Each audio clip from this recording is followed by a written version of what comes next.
ದಲಿತ dinner ಸಭೆ ಕರೆಯೋದ್ರಲ್ಲಿ ತಪ್ಪೇನಿದೆ? ಯಾರು ಬೇಕಾದರೂ ಡಿನ್ನರ್ ಪಾರ್ಟಿಯನ್ನ ಮಾಡಬಹುದು. ಬೆಂಗಳೂರಿನಲ್ಲಿ ಶಾಸಕ ಆರ್.ವಿ. ದೇಶಪಾಂಡೆ ಈ ರೀತಿಯಾಗಿ ಪ್ರತಿಕ್ರಿಯೆ ಕೊಟ್ಟಿದ್ದಾರೆ.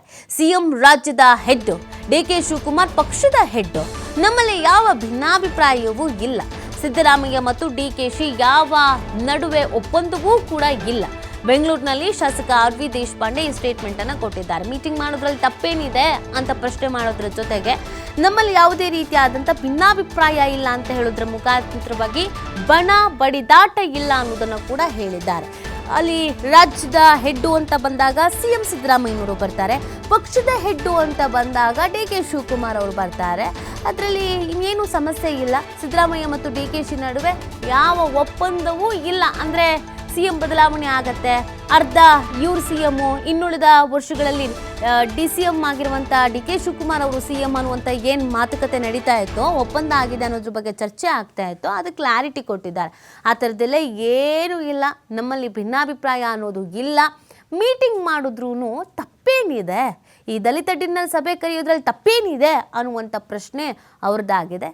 ಯಾವುದೇ ರೀತಿಯಾದಂಥ ಭಿನ್ನಾಭಿಪ್ರಾಯ ಇಲ್ಲ. ನಾವೆಲ್ಲರೂ ಒಗ್ಗಟ್ಟಾಗಿದ್ದೀವಿ, ಒಂದಾಗಿದ್ದೀವಿ ಅನ್ನೋದ್ರ ಬಗ್ಗೆ ಒಂದು ಕ್ಲಾರಿಟಿ ಕೊಡುವಂಥ ಪ್ರಯತ್ನವನ್ನು ಹಿರಿಯ ಶಾಸಕ ಆರ್.ವಿ. ದೇಶಪಾಂಡೆ ಅವರು ಮಾಡಿದ್ದಾರೆ. ಬೆಂಗಳೂರಿನಲ್ಲಿ ಈ ರೀತಿಯಾದಂಥ ಪ್ರತಿಕ್ರಿಯೆ ಕೊಟ್ಟಿದ್ದಾರೆ.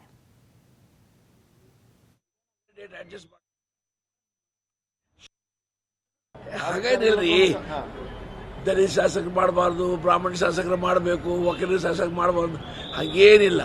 ಡಿನ್ನರ್ ಯಾವಾಗಲೂ ಯಾರು ಮಾಡ್ಬೋದು. ಈಗ ನನ್ನ ಮನೆಯಲ್ಲಿ ಯಾವಾಗಲೂ ಡಿನ್ನರ್ ಮಾಡ್ತಾ ಇರ್ತೇನೆ ನಾನು. ಏನು ತಪ್ಪದೆ? ಪ್ರತಿಯೊಬ್ಬರ ಮನೆಯಲ್ಲಿ ಡಿನ್ನರ್ ನಡೀತೆ. ಯಾರು ಅತಿಥಿ ಇರ್ತಾರೆ. ಆಕ್ಸಿಡೆಂಟ್ಲಿ ಒಬ್ಬ ಪೊಲಿಟಿಷಿಯನ್ ಇರ್ಬೋದು. ಅದರ್ಥ ರಾಜಕೀಯ ನಾಯಕರಿಗೆ ಮನೆಗೆ ಊಟ ಕರಿಬಾರ್ದು ಹಾಗೇನಿಲ್ಲ. ಹಾಗಲ್ಪ ಈ ಮನೆಯಲ್ಲಿ ಯಾರು ಊಟ ಕರಿಬೇಕಂತ ನಾನು ನಿರ್ಣಯ ಮಾಡಬೇಕಲ್ಲ. ನೀವು ನನ್ನ ಕೇಳಿ ನನಗೆ ಯಾಕೆ ಕರೆದಿಲ್ಲ ಅಂದರೆ, ಶಿವಕುಮಾರ್ ಆಗಲಿ, ಸಿದ್ದರಾಮಯ್ಯ ಆಗಲಿ, ಪರಮೇಶ್ವರ ಆಗಲಿ, ಜಾರಕಿಹೊಳಿ ಆಗಲಿ, ಎಲ್ಲರೂ ಒಂದೇವೆ. ಯಾವ ಥರದ ಭಿನ್ನಾಭಿಪ್ರಾಯ ಇಲ್ಲ. ಡಿ.ಕೆ. ಶಿವಕುಮಾರ್ ನಮ್ಮ ಪಕ್ಷದ ಅಧ್ಯಕ್ಷರಾದ ಅವ್ರ ನಾಯಕತ್ವದಲ್ಲಿ ಇವತ್ತು ಪಕ್ಷ ಒಳ್ಳೆ ಕೆಲಸ ಮಾಡ್ತಾ ಇದೆ, ಒಳ್ಳೆ ಸಂಘಟನೆ ಮಾಡ್ತಾ ಇದೆ. ಗೊತ್ತಲ್ಲ, 3 ಬ್ಯಾಚ್ ಇಲೆಕ್ಷನ್ ಮೊನ್ನೆ ಗೆದ್ದಿದ್ದೇವೆ ಸಿದ್ದರಾಮಯ್ಯ ಮತ್ತು ಅವ್ರ ನಾಯಕತ್ವದಲ್ಲಿ. ಹಾಗಾಗಿ ಎಲ್ಲರೂ ಕೂಡಿ ಕೆಲಸ ಮಾಡ್ತಾ ಇದ್ದೇವೆ. ಯಾವ ಭಿನ್ನಾಭಿಪ್ರಾಯ ಇಲ್ಲ, ಕೆಲಸ ಮಾಡ್ತಾ ಇದ್ದೇವೆ. ನಮ್ಮಲ್ಲಿ ಯಾವುದೂ ಭಿನ್ನಾಭಿಪ್ರಾಯ ಇಲ್ಲ. ಪ್ರಜಾಪ್ರಭುತ್ವ ಅಂದರೆ ಕೆಲವು ಸತಿ ಭಿನ್ನಾಭಿಪ್ರಾಯ ಡೆಮೊಕ್ರೆಟಿಕ್ ಇರ್ತವೆ.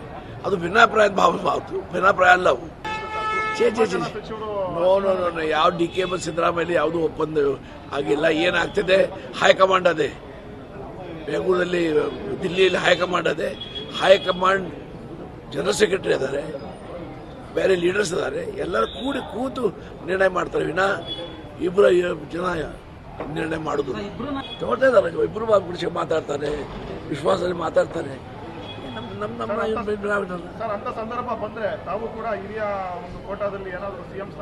ನೋಡು, ಆ ಪ್ರಕಾರ ಪರಿಸ್ಥಿತಿ ಬಂದಾಗ ವಿಚಾರ ಮಾಡೋದು. ಈಗೇನು ನಾವು ಇನ್ನೂ ವಿಚಾರ ಮಾಡಿಲ್ಲ.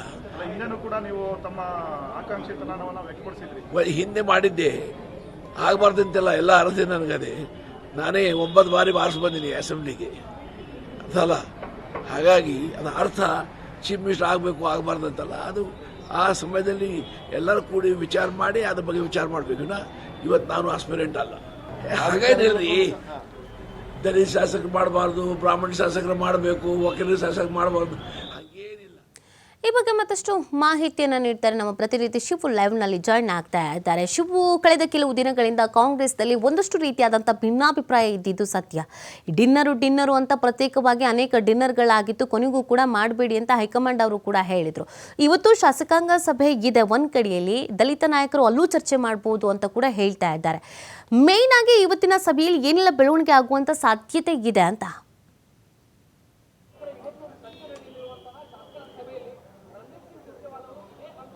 ನೀತಿ ರಾಜ್ಯ ಉಸ್ತುವಾರಿಯಾಗಿರುವಂಥ ರಣದೀಪ್ ಸಿಂಗ್ ಸುರ್ಜೇವಾಲಾ ಅವರು ಬೆಂಗಳೂರಿಗೆ ಈಗ ಆಗಮಿಸಿದ್ದಾರೆ. ಇನ್ನೇನು ಕೆಲವೇ ಕ್ಷಣಗಳಲ್ಲಿ ಇಂದಿರಾ ಭವನದಲ್ಲಿ ಸಭೆಗಳು ಕೂಡ ಪ್ರಾರಂಭವಾಗುತ್ತೆ.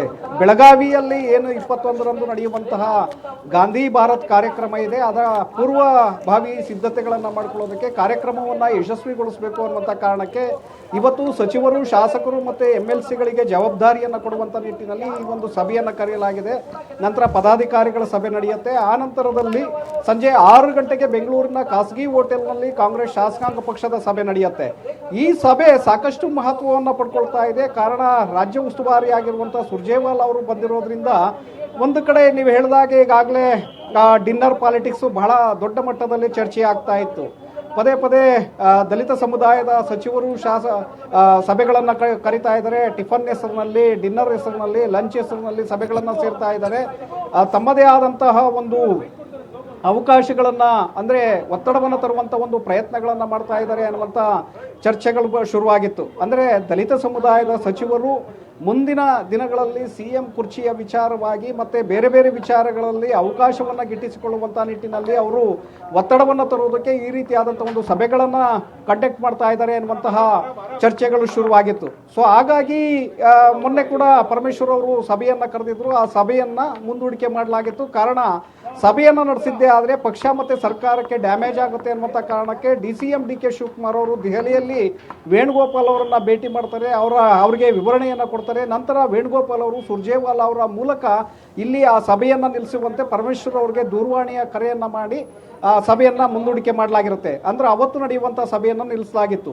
ಸೊ ಈ ಒಂದು ವಿಚಾರ ಇಲ್ಲಿಯವರೆಗೂ ಕೂಡ ಕಳೆದ ಒಂದು ವಾರದಿಂದಲೂ ಕೂಡ ಜಟಾಪಟಿಗೆ ಕಾರಣ ಆಗಿದೆ. ದಲಿತ ಸಮುದಾಯದ ಸಚಿವರು ಈಗಾಗಲೇ ಸಾಕಷ್ಟು ಅಸಮಾಧಾನವನ್ನು ವ್ಯಕ್ತಪಡಿಸಿದರು. ಅದರಲ್ಲೂ KN ರಾಜಣ್ಣ ಹಾಗೆ ಮಹದೇವಪ್ಪ ಅವರು ಬಹಿರಂಗವಾಗಿ ತಮ್ಮ ಆಕ್ರೋಶಗಳನ್ನು ವ್ಯಕ್ತಪಡಿಸಿದ್ರು. ದಲಿತ ವಿರೋಧಿ ನಡೆ ಅನ್ನುವಂಥ ಅಸಮಾಧಾನವನ್ನು ಹೊರಹಾಕಿದ್ರು. ಸೊ ಹಾಗಾಗಿ ಇವತ್ತಿನ ಶಾಸಕಾಂಗ ಪಕ್ಷದ ಸಭೆಯಲ್ಲೂ ಕೂಡ ಈ ವಿಚಾರ ಚರ್ಚೆಯಾಗುವಂಥ ಸಾಧ್ಯತೆಗಳಿದೆ. ಪ್ರಮುಖವಾಗಿ ಈಗಷ್ಟೇ ಸತೀಶ್ ಜಾರಕಿಹೊಳಿ ಅವರು ಕೂಡ ಹೇಳ್ತಾ ಇದ್ರು. ಯಾಕೆಂದರೆ ಪ್ರಮುಖ ಸೂತ್ರಧಾರರು ದಲಿತ ಸಮುದಾಯದ ಸಚಿವರ ಸಭೆಯಲ್ಲಿ ಅವರು ಕೂಡ ಸೂತ್ರಧಾರರು.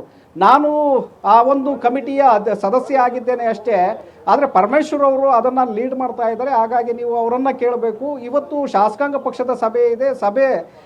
ದಲಿತ ಶಾಸಕರು ಕೂಡ ಆ ಸಭೆಯಲ್ಲಿ ಭಾಗಿಯಾಗ್ತಾ ಇದ್ದಾರೆ. ಅವರು ತಮ್ಮ ಅಭಿಪ್ರಾಯವನ್ನು ಅಲ್ಲಿ ವ್ಯಕ್ತಪಡಿಸಬಹುದು ಅನ್ನುವಂಥ ಒಂದು ಮಾತನ್ನು ಸತೀಶ್ ಜಾರಕಿಹೊಳಿ ಅವರು ಹೇಳಿದ್ದಾರೆ. ಸೊ ಇದನ್ನು ಗಮನಿಸಿದಾಗ ಇವತ್ತು ಬಹುತೇಕವಾಗಿ ಶಾಸಕಾಂಗ ಪಕ್ಷದ ಸಭೆಯಲ್ಲಿ ಈ ವಿಚಾರ ಸದ್ದು ಮಾಡುತ್ತೆ. ಇದು ಯಾವ ರೀತಿಯಾಗಿ ಅಲ್ಲಿ ಗದ್ದಲವನ್ನು ಎಬ್ಬಿಸುತ್ತೆ ಅನ್ನುವಂಥದ್ದು ಸಂಜೆ ನೋಡಬೇಕಾಗತ್ತೆ ನೀತಿ. ಯಾಕೆಂದರೆ ಬಂಗಾರಪೇಟೆ ನಾರಾಯಣ ಸ್ವಾಮಿ, ಮಳವಳ್ಳಿ ನರೇಂದ್ರ ಸ್ವಾಮಿ ಸೇರಿದಂತೆ ಹಲವು ದಲಿತ ಸಮುದಾಯದ ಶಾಸಕರು ಈ ವಿಚಾರವನ್ನು ಶಾಸಕಾಂಗ ಪಕ್ಷದ ಸಭೆಯಲ್ಲೇ ವ್ಯಕ್ತಪಡಿಸಬೇಕು.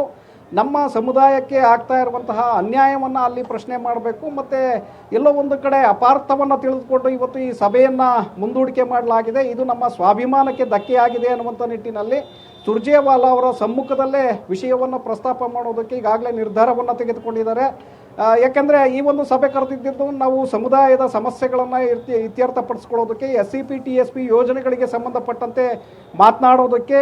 ಆದರೆ ಇದನ್ನು ಅಪಾರ್ಥ ಮಾಡಿಕೊಂಡು ಜಾತಿ ಗಣತಿ ಸದಾಶಿವ ಆಯೋಗದ ವರದಿ ಜಾರಿಗೆ ಸಂಬಂಧಪಟ್ಟಂತೆ ನಾವು ಚರ್ಚೆಗೆ ಸಭೆಯನ್ನು ಕರೆದಿದ್ರೆ ಅಪಾರ್ಥ ಮಾಡಿಕೊಂಡು ಇವತ್ತು ಬೇರೆ ರಾಜಕೀಯ ಕಾರಣಗಳಿಗಾಗಿ ಬಳಸ್ಕೊಳ್ತಾ ಇದ್ದಾರೆ ಅಂತೇಳಿ ಈ ಸಭೆಯನ್ನು ನಿಲ್ಲಿಸಿದ್ದಾರೆ. ಹಾಗಾಗಿ ಇದಕ್ಕೆ ನೀವೇ ಉತ್ತರವನ್ನು ಕೊಡಬೇಕು ಅಂತೇಳಿ ಸುರ್ಜೇವಾಲಾ ಅವರ ಮುಂದೆ ನೇರವಾಗಿ ಪ್ರಶ್ನೆಗಳನ್ನು ಇವತ್ತು ಇಡುವಂಥ ಸಾಧ್ಯತೆಗಳಿದೆ. ಹಾಗಾಗಿ ಇವತ್ತಿನ ಸಭೆ ಸಾಕಷ್ಟು ಗದ್ದಲಕ್ಕೆ ಕಾರಣ ಆಗುವಂಥ ಸಾಧ್ಯತೆಗಳು ಕೂಡ ಇದೆ ನೀತಿ. ಶಿವ, ಇನ್ನೊಂದು ಈಗ ಆಲ್ರೆಡಿ ಅನೇಕ ಸಚಿವರು ಒಂದು ಪ್ರತಿಕ್ರಿಯೆಯನ್ನು ಕೊಡುವಾಗ ಅಥವಾ ಸ್ಟೇಟ್ಮೆಂಟ್ಗಳನ್ನು ಕೊಡುವಾಗ ನೇರವಾಗಿ ಕೆಲವರು CM ಬದಲಾವಣೆ ಅಂತ ಹೇಳ್ತಿದ್ರೆ, ಇನ್ನು ಕೆಲವರು KPCC ಅಧ್ಯಕ್ಷ ಸ್ಥಾನ ಬದಲಾಗಬೇಕು ಅಂತ ಹೇಳ್ತಾ ಇದ್ರು. ಎರಡು ಪ್ರಬಲ ಖಾತೆಯನ್ನು ಮೇಂಟೈನ್ ಮಾಡೋದಕ್ಕೆ DK ಶಿವಕುಮಾರ್ ಅವರಿಗೆ ಆಗಲ್ಲ. ಆ ಕಾರಣಕ್ಕಾಗಿ KPCC ಅಧ್ಯಕ್ಷರು ಬದಲಾಗಬೇಕು ಅಂತ ಹೇಳ್ತಾ ಇದ್ರು. CM ಬದಲಾವಣೆಯ ವಿಚಾರದಲ್ಲೂ ಕೂಡ ಒಂದಷ್ಟು ಚರ್ಚೆಗಳಾಗಿತ್ತು. ಎಷ್ಟೇ ಬಾರಿ ಕ್ಲಾರಿಟಿ ಕೊಡುವಂತ ಪ್ರಯತ್ನವನ್ನ ಮಾಡಿದ್ರೂ ಕೂಡ ಅದು ಆಗಿರಲಿಲ್ಲ. ಸೊ ಹೀಗಿರ್ಬೇಕಾದ್ರೆ ಅದಕ್ಕೆ ಸಂಬಂಧಪಟ್ಟಂತ ಬೆಳವಣಿಗೆಗಳಿಗೆ ಏನಾಗಬಹುದು ಅನ್ನೋದ್ರ ಬಗ್ಗೆ ನೋಡೋಣ ಶಿವು. ಅದಕ್ಕೆ ಸಂಬಂಧಪಟ್ಟಂತ ಒಂದು ಬ್ರೇಕಿಂಗ್ ನ್ಯೂಸ್ ಇದೆ, ಅದನ್ನ ನೋಡ್ಬಿಟ್ಟು ನಿಮ್ಮ ಹತ್ರ ಬರ್ತೀನಿ. ಕಾಂಗ್ರೆಸ್ ಗೊಂದಲಕ್ಕೆ ಇವತ್ತೇ ಫುಲ್ ಸ್ಟಾಪ್ ಬೀಳಿದ್ದ. ರಾಜ್ಯ ಉಸ್ತುವಾರಿ ಸುರ್ಜೇವಾಲಾ ನೇತೃತ್ವದಲ್ಲಿ ಎಲ್ಲವೂ ಕೂಡ ಸುಸೂತ್ರನ. ಸಂಜೆ 6 ಗಂಟೆಗೆ ರಣದೀಪ್ ಸುರ್ಜೇವಾಲಾ CLP ಸಭೆಗಿದೆ. ಕಾಂಗ್ರೆಸ್ನ ಒಳ ಜಗಳಕ್ಕೆ ಇತಿಶ್ರೀಯನ್ನ ಹಾಡ್ತಾರೆ ಸುರ್ಜೇವಾಲಾ. CLP ಸಭೆಯಲ್ಲಿ ಭಾಗಿಯಾಗಲಿದ್ದಾರೆ ದಲಿತ ನಾಯಕರು ಕೂಡ. CM ಸ್ಥಾನ ಬದಲಾವಣೆ ಚರ್ಚೆಗೆ ಹಿನ್ನೆಲೆಯಲ್ಲಿ ಮಹತ್ವವನ್ನು ಪಡ್ಕೊಳ್ತಾ ಇದೆ ಈ ಸಭೆ. CLP ಸಭೆಗೂ ಮುನ್ನ ನಡೆಯಲಿರುವಂತಹ ಪದಾಧಿಕಾರಿಗಳ ಸಭೆ. ಸಹಜವಾಗಿ ಇವತ್ತು ಕಾಂಗ್ರೆಸ್ನ ಕಾರ್ಯಕರ್ತರಿಂದ ಹಿಡಿದು ನಾಯಕರಿಂದ ಹಿಡಿದು ಪ್ರತಿಯೊಬ್ಬರ ಕಣ್ಣು ಈ ಸಭೆಯ ಮೇಲಿದೆ. ಸುರ್ಜೇವಾಲಾ ಏನ್ ಹೇಳಬಹುದು, ಏನ್ ಮಾಡಬಹುದು, ನಾಯಕರುಗಳಿಗೇನು ಅಸಮಾಧಾನವನ್ನ ಹೊರಹಾಕಬಹುದು, ಅದೆಲ್ಲವನ್ನ ಬ್ಯಾಲೆನ್ಸ್ ಮಾಡುವಂತ ನಿಟ್ಟಿನಲ್ಲಿ ಹೈಕಮಾಂಡ್ ನಾಯಕರು ಯಾವ ರೀತಿಯಾದಂಥ ಸೂಚನೆಯನ್ನ ಸಂದೇಶವನ್ನ ಕೊಡಬಹುದು ಅನ್ನೋದು ಪ್ರಶ್ನೆ ಆಗಿದೆ. ಮತ್ತಷ್ಟು ಮಾಹಿತಿನ ನೀಡ್ತಾ ಇದ್ರು ನಮ್ಮ ಪ್ರತಿನಿಧಿ ಶಿವು. ಈಗಾಗಲೇ ಸಾಕಷ್ಟು ಬದಲಾವಣೆಗಳ ಜೊತೆಗೆ ದಲಿತ ನಾಯಕರ ವಿಚಾರವೂ ಕೂಡ ಬಹಳಷ್ಟು ಮುನ್ನೆಲೆಯಲ್ಲಿದೆ, ಚರ್ಚೆಯಲ್ಲಿದೆ. ಹಾಗಾಗಿ ಈ ಗೊಂದಲಗಳಿಗೆ ಆದಷ್ಟು ಬೇಗ ಬ್ರೇಕ್ ಹಾಕುವಂತ, ಇತಿಶ್ರೀ ಹಾಡುವಂತ ಅನಿವಾರ್ಯತೆ ಕೂಡ ಇರುವಂತ ಹಿನ್ನೆಲೆಯಲ್ಲಿ ಇವತ್ತಿನ ಸಭೆಯಲ್ಲಿ ಆ ಎಲ್ಲ ವಿಚಾರಕ್ಕೂ ಒಂದು ಕ್ಲಾರಿಟಿ ಸಿಗಬಹುದಾ, ತಾರ್ಕಿಕ ಅಂತ್ಯಕ್ಕೆ ಬರಬಹುದಾ ಶಿವು?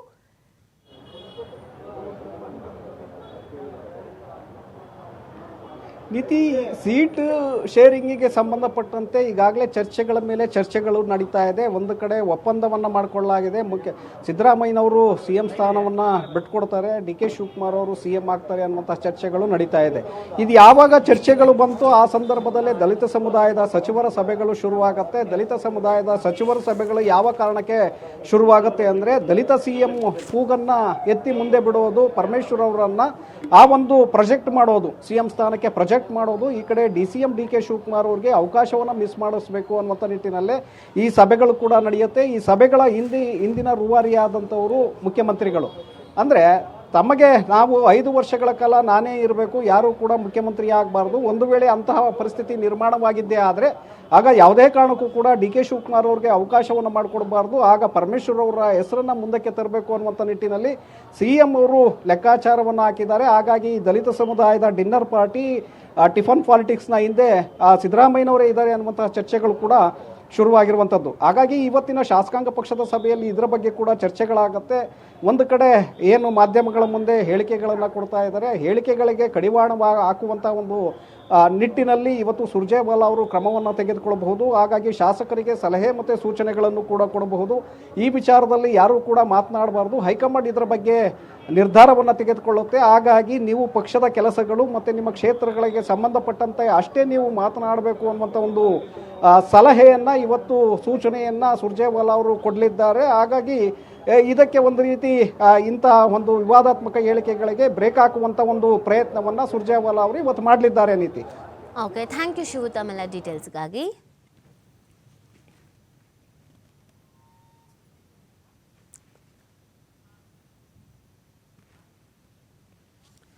ಸುದ್ದಿ ಮುಂದುವರಿಯುತ್ತೆ ಚಿಕ್ಕದೊಂದು ಬ್ರೇಕ್ ಆದಮೇಲೆ.